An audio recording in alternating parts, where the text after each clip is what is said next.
Salut, tu vas bien ? Bienvenue sur ma chaîne superfan.fr. Tu regardes mon émission NUM Rendez-vous, l'émission qui résume toute l'actualité du digital. Ça, ce sera pour la deuxième partie de cette émission. En première partie de l'émission, j'aimerais d'abord te parler du plus gros hold-up de Twitter, le plus gros piratage dans l'histoire de Twitter. C'est en TT France et même Monde ce matin. Et en introduction, j'aimerais te parler d'un bon plan d'abord, avant de rentrer dans le détail du piratage de Twitter. Hier soir, un bon plan qui t'offre Amazon Music Unlimited pendant 3 mois. Totalement gratuit, sans aucun engagement, je touche pas un seul centime. Sur ça, c'est pas de l'affiliation, c'est pas du sponsoring, rien du tout. C'est juste parce que je trouve que c'est un super bon plan, donc si tu veux en profiter, n'hésite pas. Amazon Music Unlimited gratuit pendant 3 mois, sans aucun engagement. Tu peux te désabonner à tout moment pendant les 3 mois ou à la fin de la période des 3 mois. Et ensuite, si tu veux, tu peux continuer ton abonnement, évidemment. Tu peux continuer l'offre. À ce moment-là, après les 3 mois, tu paieras 9,99 € par mois. Alors, c'est quoi Amazon Music ? Amazon Music, c'est le service de streaming musical d'Amazon. Le numéro 1 dans le monde, c'est Spotify. Le numéro 3, c'est Apple Music. Et Amazon Music Unlimited. Et numéro 2 dans le monde des services de streaming musical. Je vais te mettre en commentaire épinglé sous cette vidéo YouTube le lien pour que tu puisses tester Amazon Music gratuitement pendant 3 mois. Comme promis dans le titre de cette vidéo et la miniature de cette vidéo, je vais maintenant t'expliquer la news du jour. Le plus grand piratage dans toute l'histoire de Twitter. Quels ont été les comptes piratés, pourquoi ils ont été piratés, comment et quelles ont été les sommes d'argent récoltées par les pirates. Twitter, une attaque sans précédent compromet des dizaines de comptes connus et ébranle la plateforme. Un piratage d'envergure touche de multiples comptes Twitter populaires. En plus, ce sont des comptes vérifiés pour la plupart. Par exemple, les comptes Twitter de Barack Obama, Joe Biden, Bill Gates, Microsoft, Elon Musk, Tesla, SpaceX, Mike Bloomberg, Jeff Bezos, Amazon, Kanye West, Apple, Uber. Tous ces comptes ont été piratés dans la nuit du 15 au 16 juillet, heure française. Alors que s'est-il passé exactement ? À partir de 22h30 hier, les premiers signes de l'attaque ont été remarqués par la présence de tweets malveillants dans lesquels une arnaque au Bitcoin a permis aux attaquants de pouvoir engranger des dizaines de milliers de dollars en un rien de temps. À 22h27, Elon Musk fut l'un des premiers comptes touchés avant que d'autres personnalités publiques et des comptes en lien avec les crypto-monnaies soient également concernés. 1h30 plus tard, le patron de Tesla a de nouveau été victime de l'attaque. De nouveaux tweets ont été publiés réitérant le message d'arnaque. Voilà le message d'Elon Musk. D'ailleurs, tiens, je vais te montrer tout de suite les différents messages qui ont été diffusés. Ça, c'est le compte d'Elon Musk, le tweet d'Elon Musk. Ça, c'est le tweet de Kanye West. Le tweet de Barack Obama et le tweet de Joe Biden, par exemple. Comment Twitter a fait pour gérer cette crise ? Que s'est-il passé exactement ? La nuit dernière, aux alentours de 23h, donc heure française, d'étranges tweets ont commencé à faire leur apparition sur les comptes Twitter de plusieurs célébrités, les comptes vérifiés, Kanye West, Jeff Bezos, Bill Gates ou encore Elon Musk. Parmi les comptes à l'audience la plus large, parce qu'il y a eu plein de comptes piratés en fait. Tous ces comptes présentaient un tweet incitant les utilisateurs à envoyer de l'argent sous forme de Bitcoin à une adresse donnée avec la promesse de doubler tous les fonds reçus. Rapidement informé de la situation, le réseau social Twitter a pris des mesures en interne pour limiter la propagation des tweets frauduleux et investiguer l'origine du problème. Selon les informations officielles publiées sur leur profil dédié au support, la situation aurait été causée par une attaque coordonnée par des personnes qui ont réussi à cibler certains des employés de Twitter ayant accès au système et aux outils internes. Pour limiter la diffusion à plus de comptes, Twitter a temporairement bloqué les comptes concernés et limité la capacité de tous les comptes certifiés à tweeter ou réinitialiser leur mot de passe et leur adresse email. Pour l'heure, il semblerait que le groupe de pirates à l'origine du hack ait eu le temps de récolter un peu plus de 109 000 $, entre 109 000 et 112 000 $, sous la forme de Bitcoin, avant que Twitter ne reprenne le contrôle de la situation. Voilà ce que nous dit Le Monde. Le réseau social a expliqué durant la nuit avoir été victime d'une attaque coordonnée d'ingénierie sociale ayant visé avec succès certains de nos employés qui disposent d'accès à nos outils internes. Selon des captures d'écran recueillies par le site spécialisé Motherboard, les pirates sont en effet parvenus à accéder à un panneau de contrôle. Un panneau de contrôle interne à Twitter qui permet notamment de changer l'adresse email associée à un compte. Cet outil aurait permis aux pirates de prendre le contrôle complet des comptes piratés. L'un des pirates a affirmé au site américain avoir disposé d'une source interne au réseau social qui lui aurait donné accès à cet outil. Évidemment, une enquête interne est en cours pour identifier les failles de sécurité et puis peut-être même les fuites au sein des employés de Twitter. Dans le reste de l'actualité, aujourd'hui, évidemment, je ne pouvais pas ne pas t'en parler, Apple échappe à l'amende de 13 milliards d'euros infligée par l'Union Européenne, c'était même en TT France, hier. Apple va faire de belles économies, l'amende de 13 milliards d'euros exigée par l'Union Européenne vient d'être annulée par le tribunal de l'Union Européenne. Une décision qui pourrait bien créer un précédent gênant pour les 27, puisqu'il y a d'autres entreprises qui sont sur le feu dans les instances de l'Union Européenne et qui pourraient aussi payer des amendes ou pas d'ailleurs. La justice européenne annule la décision de Bruxelles, sommant Apple de rembourser 13 milliards d'euros. Après une enquête poussée, Margrethe Vestager, vice-présidente de la Commission européenne en charge de la concurrence, avait réussi à sanctionner Apple. Les juges européens lui donnent tort, c'est terrible. C'est la Cour de justice de l'Union européenne, la CJUE, qui vient de donner raison à Apple en désavouant sèchement la Commission européenne. Les juges européens ont annulé le mercredi 15 juillet, la décision de Bruxelles qui exigeait à la société américaine de rembourser à l'Irlande 13 milliards d'euros d'avantages fiscaux jugés impayés. La Commission n'est pas parvenue à démontrer, je cite ouvrez les guillemets, l'existence d'un avantage économique sélectif, selon les juges. Un revers cinglant pour la vice-présidente chargée de la concurrence Margrethe Vestager, surnommée la Tax Lady par le président américain Donald Trump.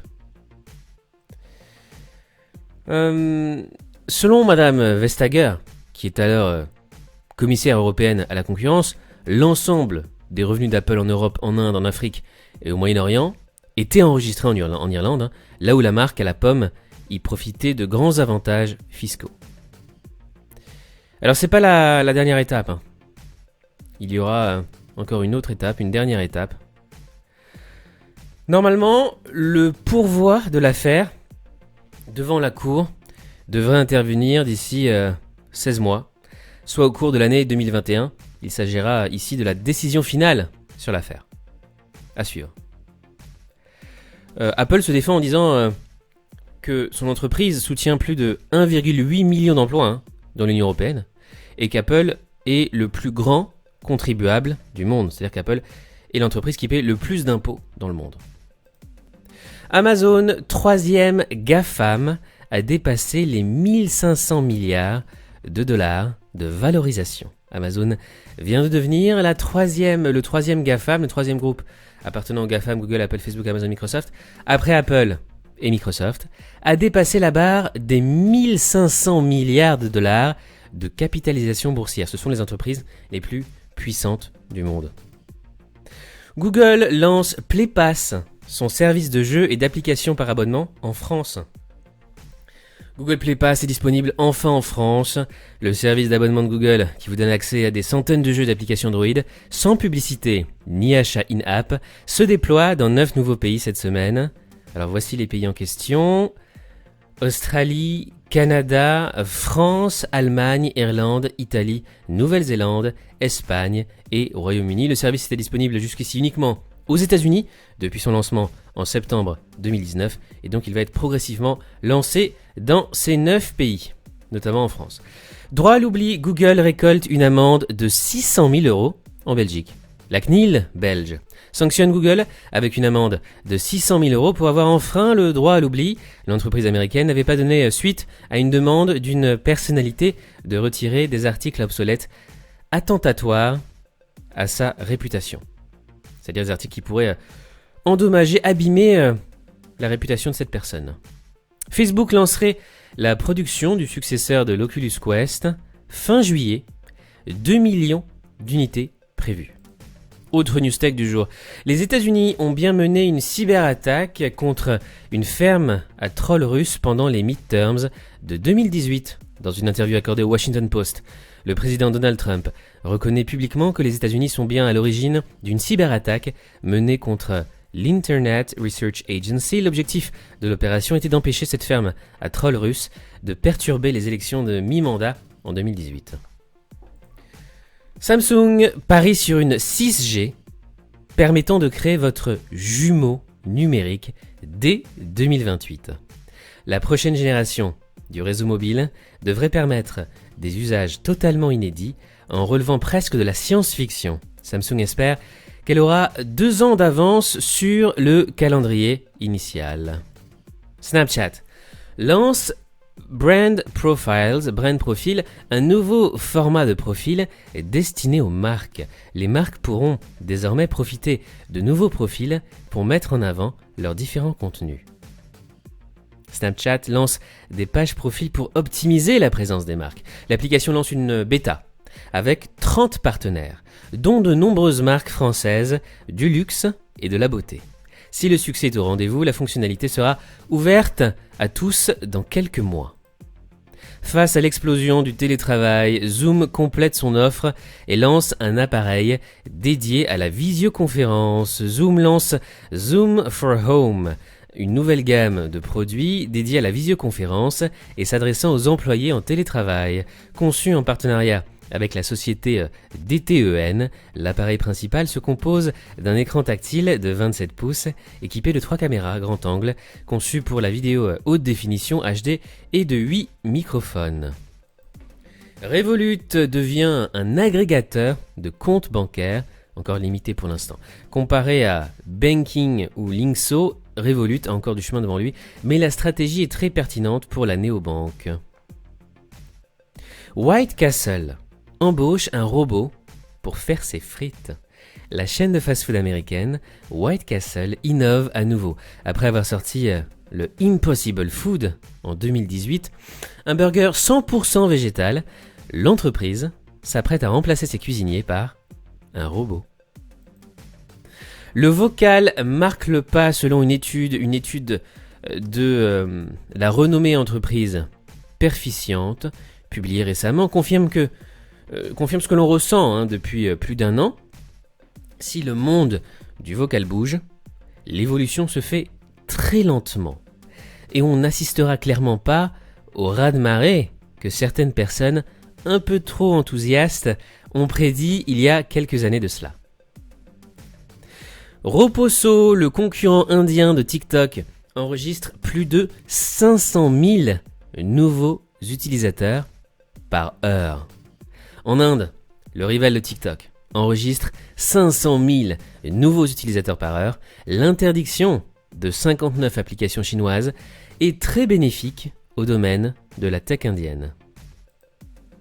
Chine, TikTok, sur les traces de Snapchat et Instagram, TikTok prend de l'ampleur de jour en jour et n'est définitivement plus le simple réseau à la mode des ados. Avec quelques 10 millions d'utilisateurs actifs estimés rien qu'en France, l'appli est désormais sur les talons d'Instagram ou de Snapchat. C'est confirmé, le Royaume-Uni bannit Huawei de son réseau 5G, je t'en ai déjà parlé lors de mes dernières émissions. Comme pressenti, Huawei a bien été écarté officiellement du réseau 5G sur lequel travaille actuellement le Royaume-Uni. Censure à Hong Kong. Le New York Times va déplacer son service numérique à Séoul. Xiaomi lance des écouteurs True Wireless avec réduction de bruit à seulement 50 €. Xiaomi a présenté ses nouveaux écouteurs intra sans fil, les Mi True Wireless Earphones 2 Basic. Toujours accessibles, ces concurrents peu onéreux des AirPods d'Apple se dotent d'une fonction d'annulation de bruit ambiant. News France maintenant, contact tracing. Seulement 3,1% des Français ont téléchargé l'appli Stop Covid. Sur 13 applis gouvernementales de suivi de contact étudiées, le cabinet Sensor Tower révèle que seulement 9% en moyenne des personnes ont téléchargé celle de leur pays et en France, on est à 3%. Fin des forfaits internet fixes illimités en France. L'idée fait presque l'unanimité contre elle. Le Conseil national du numérique a très largement nuancé sa proposition sur les forfaits internet fixes en affirmant qu'il ne s'agit pas d'y mettre fin, mais de proposer autre chose, en complément.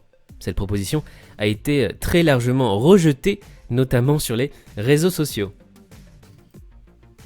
Miro, la start-up française, licorne, une des pépites de la France, veut marcher sur les plates-bandes de WeTransfer.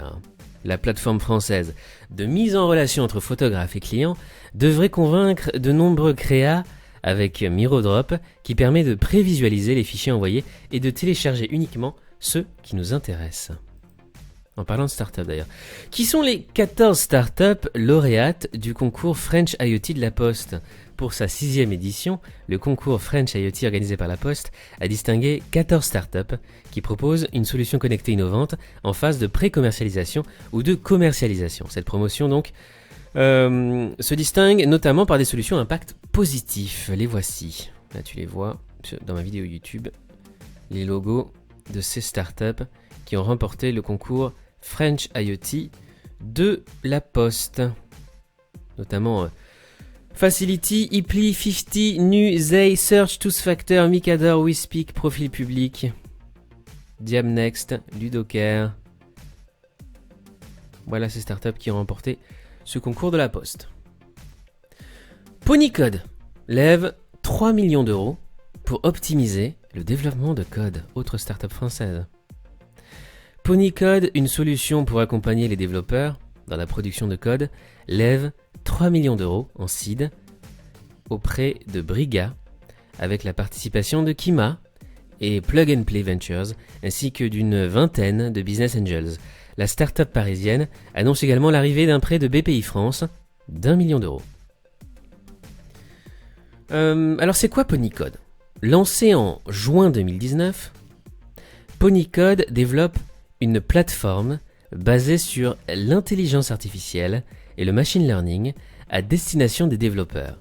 La solution génère des tests unitaires et propose des améliorations aux développeurs pour leur éviter des erreurs lorsqu'ils codent. Elle les décharge ainsi de certaines tâches chronophages. En mai 2020, la solution de Ponycode a été intégrée au programme de Microsoft AI Factory à Station F, dont l'un des objectifs est de former des champions européens de l'intelligence artificielle. Et enfin, on termine par un point culture geek. Rapidement, PlayStation 5.